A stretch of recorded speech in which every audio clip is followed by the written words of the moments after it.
Thank you very much, and thank you, Madam Chair, for holding this timely hearing this week during National Influenza Vaccination Week.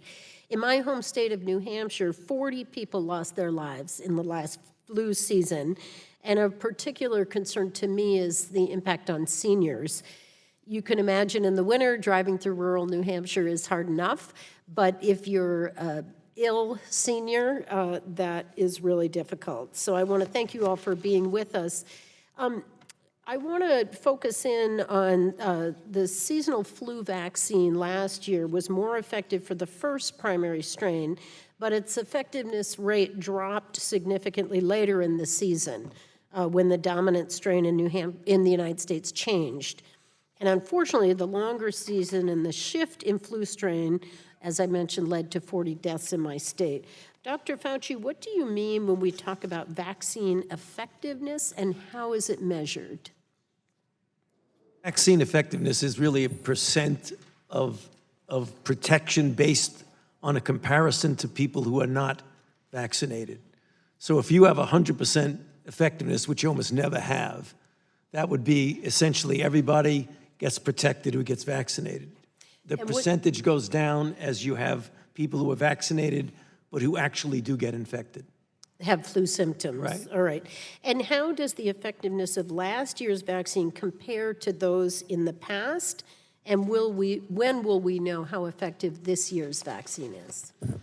Well, if you look at last year's effectiveness, you have to be careful to make sure that you look at H3N2 compared to H1N1, because when we vaccinate against H3N2, H1N1, and B, actually two Bs. So when you look at the H3N2, I believe it was 29%, if I'm not mistaken. It was 29% effective against H3N2, right? And if you look at the chart, I'm speaking, but Nancy has, if you look at the chart that the CDC puts out, they give each year what the effectiveness is. It really is a wide range.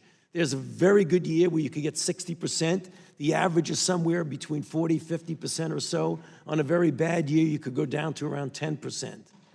When I say that, I say it with some degree of nervousness. It's still always better to get vaccinated regardless of what that percent is. Well, that I want to get to that with Dr. Messonnier. Why is it still important for people for whom the vaccine may currently be less effective, such as seniors, to get the flu vaccine each season? Yeah, thank you. Maybe just to go back to a question that you asked. This one strain, the H3N2 strain, which was the strain that caused that second peak last year, happens to be a particularly difficult strain in terms of vaccine effectiveness. But if you look historically, the range of the effectiveness of that strain is always harder because of the reasons that Dr. Cadillac and Dr. Fauci mentioned earlier. We'll have preliminary estimates of the vaccine effectiveness of this season's vaccine in February, and then our final estimates should be available next summer. The larger issue is Dr. Fauci referred to vaccine effectiveness, but we have to remember that even if the vaccine is not perfectly effective against any influenza, it still can be effective against more severe influenza and against death. And so even in a year where the overall vaccine effectiveness is not as great, vaccine effectiveness against more severe illness can actually be high. It's always better to get vaccinated than not. So we should be encouraging our constituents to get the vaccine. The symptoms will be milder and we should less be risk encouraging of everybody death. to get the vaccine, because today I can't totally predict what the season's going to be like. And my kids are vaccinated, my parents are vaccinated, of course I'm vaccinated. And I will be as well. Thank you. Dr. Marks, you stated in your testimony that the FDA conducts, quote, applied scientific research to address current challenges in season and pandemic influenza vaccine production, including improving their effectiveness. What specific research efforts is the FDA currently engaged in to improve vaccine effectiveness rates, particularly for those populations less protected by recent flu vaccines? Thank you for that question. So we are engaged in research that's looking mainly to try to improve the ability to produce influenza vaccines on a rapid basis.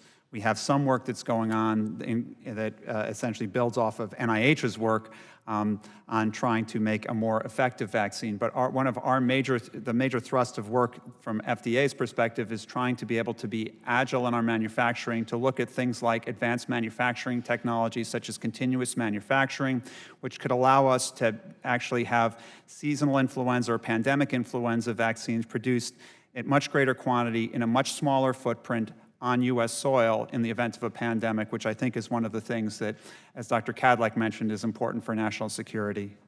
Great, thank you. My time is up. I yield back.